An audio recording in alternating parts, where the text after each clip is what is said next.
Hi, how's it going? I'm Marlene. Thanks for wandering by. Today, I'm here to do a tag that Nova created, and I think her full channel name is Nova Luna Tarot. So Nova is a sweetheart, and I really like her channel. She's got a lovely collection and really cool collection videos up that I've binged. But so she tagged a lot of us in the community to do this particular tag, which is 10 forever cards. Now, Nova, this was really difficult to do, especially for somebody like me, because I am super fickle. I'm super fickle. I'm a Gemini, so like, you know, what I love now, I might not love tomorrow, and it changes. Everything is always, you know, frequently changing. So I don't know about forever, but these are some of the decks these are some of the cards that feel like I will love forever. And I have loved since I saw them. So let's go ahead and just get into it and show you my 10 forever cards. So the first card I'm going to share with you comes from an oracle deck, and this is from the Mystique of Magdalene Oracle. I've been talking about Mary Magdalene a lot on my channel recently because she is to me, a goddess, a deity, an energy, a symbol, a metaphor, like all of the things. She's so much to me, and I've been working with her recently, and I just love this particular deck. And this card is makes me want to like cry, but this makes me think of me and my daughter, of course. So my daughter also has brown hair, just like me. And everyone always says that she's my mini, like she literally looks exactly like me. And so this card is called Unconditional Love, and it has a mother-daughter duo here. So of course it makes me think of my child, and there is no other unconditional love in my life like I have for my own child. So yeah, this is probably the easiest one to call a forever card compared to some of the other ones that I'm going to show you. But yeah, so this is the artwork from this particular creator. I'm not sure if the artist is also the creator, but they have several other decks that I really want to get my hands on because there's something about this imagery that is just, is really moving to me. I just love it so much. So yeah, so this is from the Mystique of Magdalene Oracle. So the next card I have as a forever card is a tarot card, and this, you might recognize the backs already. In my 10 forever cards here, I have Oracle, I have Tarot, I have major cards, minor cards, and I think a court card as well in there. So this is from, this is a card from this deck, which is one of my favorites. It's probably my favorite Waite-Smith clone, the new Palladini Tarot. And probably this is my favorite, yeah, this is for sure my favorite card in this deck. And it is one of my favorite death cards ever of all time. So I did not choose, by the way, I did not pick from the Thoth Tarot or from the Waite-Smith, the Pamela Coleman Smith artwork, because especially with Thoth, I would have picked like most, if not all 10 cards from the Thoth because it's just like my favorite. But this death card, so the death card from the Thoth aside, this is probably my favorite death card ever.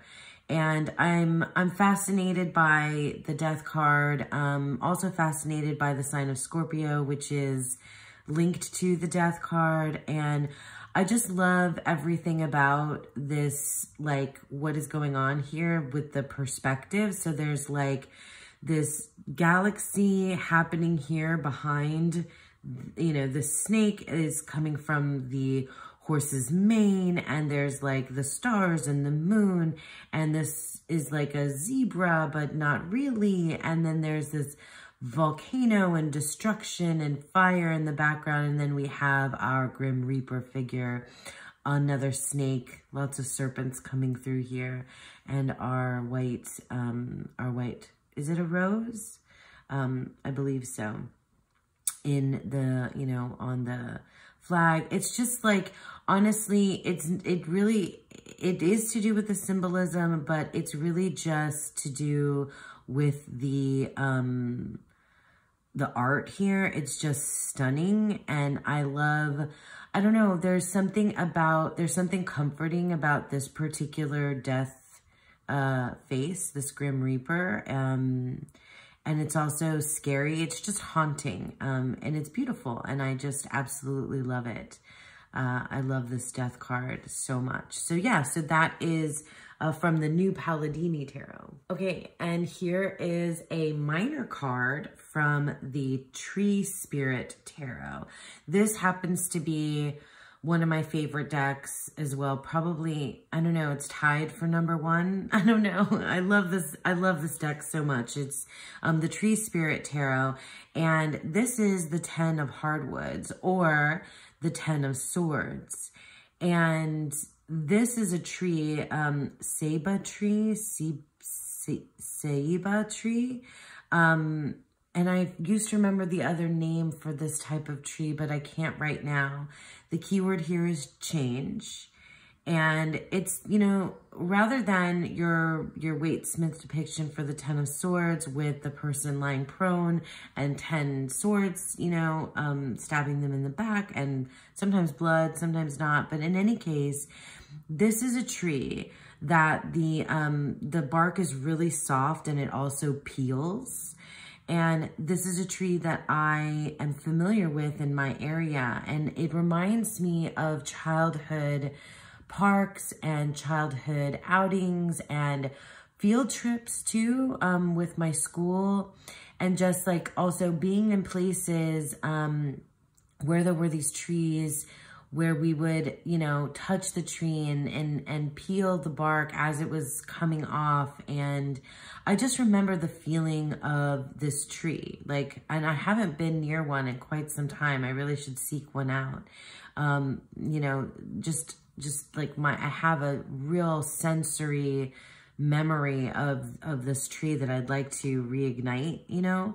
But in any case, this card comes up for me, or came up for me often when I was using this deck, and it reminded me about how things change and patterns of thought, and how your life, you know, moves, and how things end, and how things peel, and how things feel.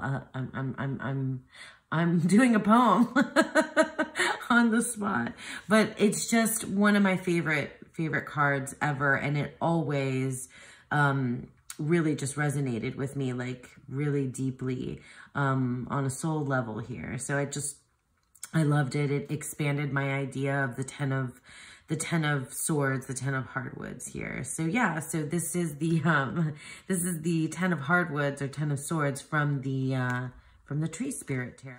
Okay, here is a major card from the Fyodor Pavlov Tarot. Oh, this is the image of the High Priestess, which I didn't pick, but I love this High Priestess. I have lots of, there are just way too many. I would have to like do a separate tag just to show you all of my favorite High Priestess cards, because the High Priestess is one of my favorite cards ever, in tarot, period. But from this deck, I missed out on the indie version of this deck, and there was one card that always stood out to me as one of the most beautiful cards, artwork, that I've just ever seen. And finally, when it came out mass market, I got it, and honestly, I mean, I really wanted to use this deck, but this image for the moon, it was the driving force behind me getting this particular deck. And while it strays. I mean, it definitely strays from your Waite Smith. You only have the one creature here, right? Or, well, there's an owl, but you have just the wolf, right? I mean, I guess you could argue that that's a dog, but it's howling at the moon. And then the moon's face, like, it's just stunning. Like, everything about this card is just beautiful. And I feel like all of the different symbolism and all of the different, like, mystery and beauty behind the moon is just, it's, you know, I just feel it. It just comes through this particular artwork, and I love it so much. So yeah, so this is the moon card from the Theodore Pavlov Tarot. Okay, so this is number 5. Although none of these are in any particular order, I'm not ranking them. This is just like random. So this is the fifth forever card out of the 10 forever cards. And this is from my buddy Lennon, is a deck creator and tarot tuber here. And I talk about Lennon all the time. She's amazing. And this is a card from her Wild Essence Thoth Tarot. And this, I've talked about this card before because it struck me last year, and it still continues to do so. And this is the 10 of Wands, or oppression. And the 10 of Wands is just, you know, from the time I started reading tarot, has been a very very important card in my journey. This idea of oppression and burden and responsibility and freedom and what is yours to carry and what is mine to carry. And I still continue to get the 10 of Wands often. And I think it really resonates a lot for me with what I take on in my life, you know, just in general, like emotionally, physically, creatively, with work, with my family, with friends, just in general, with who I am.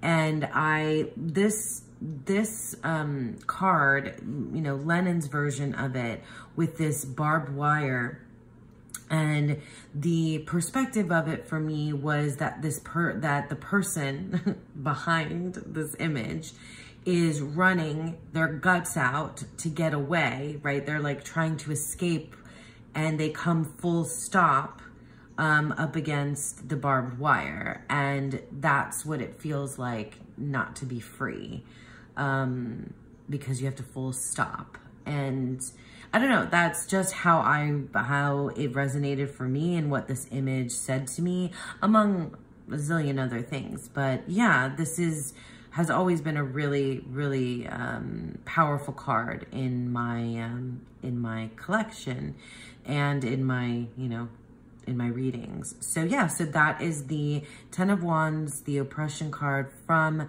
Lennon Smith's Wild Essence Thoth. Okay, and here's an oracle card that I really, really, really love. And this is from a deck called the Poesis Oracle. I've had this deck for quite some time. This is one of my favorite oracle decks. It's just amazing. It's so minimal and the one key word, and it's just like perfect for me in terms of oracle decks. But this card is my favorite. This is the Struggle card from the Poesis Oracle.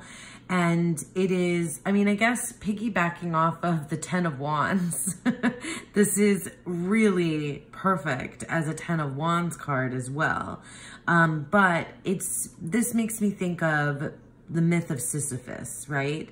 So I don't know the Greek myth like that well. Like, I just know that Sisyphus, I don't remember what it was that he did, but Sisyphus was punished, and his punishment was to roll a boulder up a hill.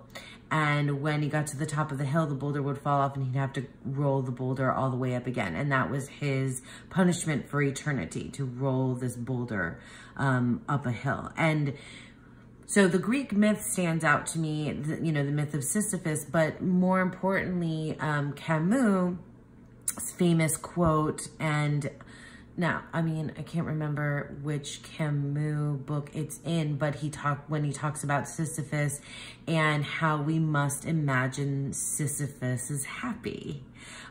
Because for me, like what that means is that it's not a punishment, that this repetition, this cycle, this struggle, this journey of life is what imbues it with meaning. And I've thought that probably since I was a teenager, and in college with the Camus, and the myth of Sisyphus. We must imagine Sisyphus happy.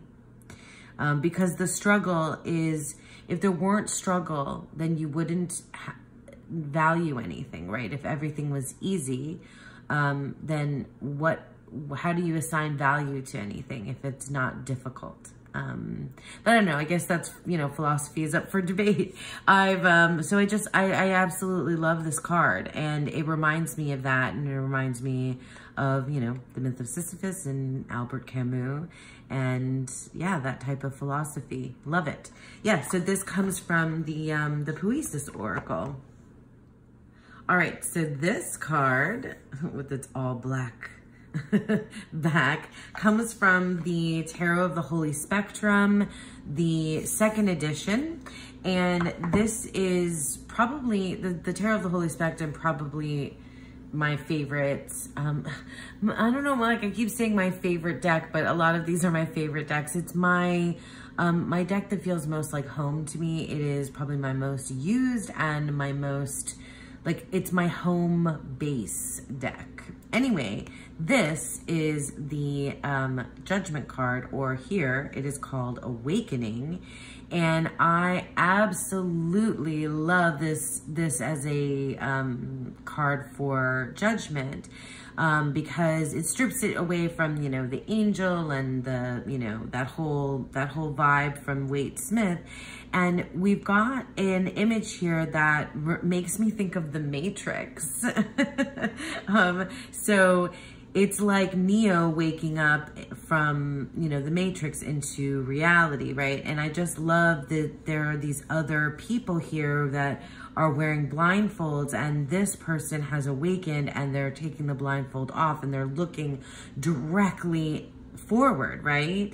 So this is an awakening to truth, to reality, to, to what things mean, to, I don't know, it's just to the next level, to the next step, to the next evolution, to, enlightenment, to all of the things. And I just absolutely love it for that. So definitely one of my forever cards. I keep saying forever and then well, maybe not. But yeah, I love this card a lot and this deck a lot too. So that's the Awakening card from the Tarot of the Holy Spectrum. So this is a card from the Ostara Tarot, and this is not one of my favorite decks. This card is one of the reasons why I keep this deck, because I haven't used it nearly as much as I use other decks, but this has my favorite depiction of the High Priestess. I guess I already spoiled it by showing you the cover art, because she is the cover art, and I love this depiction of the High Priestess. It's hard for me to narrow down High Priestess cards because I love her so much. I love owl cards as the High Priestess. I love the one that I showed you from the cover of the Fyodor Pavlov. I just love a High Priestess card. I love the original. I love the High Priestess from the Thoth, and I love the High Priestess from the Waite Smith. But I love this High Priestess from the Ostara Tarot because of this insect quality. It looks like she's got antenna or feathers or antenna, and just this whole, I don't know, Renaissance vibe with her gown. And she does have moon well, what seems like could be moons, crescent moons and full moons and moon cycles kind of represented. And she's holding a pomegranate. And I love that she's blonde. Often you see the high priestess with dark hair. It's just, you know, and a young girl. And it's just like amazing. Everything. It's like kind of Marie Antoinette vibes too. But just like royalty and elegance, and mystery, and like, is she blind? Are these her eyes? Is she part human? Is she part insect? Like, just the artwork here, you know, not to mention like the whole, like the meaning of the high priestess is just, you know, one of my favorite cards of all time. So yeah, so that is the high priestess card from the Ostara Tarot. Okay, here is number 9, and this was in no particular order. And this is a card from the Sacred Threads Oracle that was created by my really, really dear friend, Dawn Michelle. And this card is a card that she created because of me and our friendship, and because I love otters. So I asked her, actually, I think I asked her specifically to make an otter card. And otters are really, are known for their relationships and friendships, and they stick together. And I love otters in general. And I used to have, well, because I would send Dawn pictures from when I lived on a canal of all of the wildlife and stuff, videos and pictures from the canal.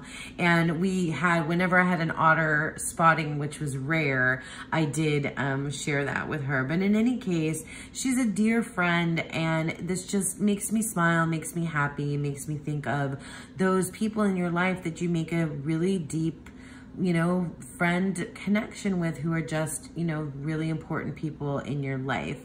And that's Dawn. And I just love this card. I love this entire deck because image, like just an image and a keyword, is just absolutely my jam for oracle decks. And this deck, the Sacred Threads Oracle, is amazing. But I've talked about it a lot, so I'll just leave it at that. So that's the connection card from the Sacred Threads Oracle. Okay, last card, 10 out of the 10 Forever cards. This is from the Margaret Peterson Tarot, the purple edition. One of my favorite decks, but like, it's not surprising that most of these cards are coming from my favorite decks, right? So this is the Daughter of Cups, or Princess of Cups, or Page of Cups, however you want to look at it. Here in the Margaret Peterson, she is called the Daughter of Cups. And this abstract deck takes my breath away often. But this particular card got me, because when you look at the central image, what I see is the shadow of a figure who's about to dive into a pool of water. And I love to swim, and it's like the only exercise I like to do. I love swimming, and I have stood on the edge of a pool, you know, so many times about to dive in, and that feeling is unmatched, right? And you could see this, you could imagine these arms spread out. They could be like diving backwards even without looking. Like, that's something you could see there too. This feels like the sun up here to me, but just saying, you can see so many different things in here. But I just feel the sun, and I can hear the ripples of the water, and I can see the sun glinting off of the water, and I can feel that feeling of taking that breath in and holding your breath before you dive into the water. And that's what the Daughter of Cups, or the Page of Cups, feels like. It's this complete and utter abandon and surrender to your feelings. And it's something that you do when you're naive or, you know, overwhelmed with emotion, or young, or just embracing like the purity of emotion. And that's encapsulated here in this image for me, and that's why I love it so much. So yeah, it stands out to me. I always think of this card, even though it might not be the most beautiful depiction. It's, you know, some people might not see that because it's so abstract, but that's what I see. That's why I love an abstract deck. So yeah, so that's the Daughter of Cups card from the Margaret Peterson Tarot. So there you have it. Those are my 10 forever cards. Thank you so much to Nova for creating this tag. It was really difficult and challenging, and I really enjoyed doing it. I would love to see other folks do this. I'm gonna go check it out because I've only watched Nova's so far, and this is the type of tag that I'd love to do again, like in a year, and see what has changed over time. Anyway, thank you guys so much for sticking with me. Thanks again to Nova for creating this tag, and I hope that you all have a beautiful, wonderful day. Bye.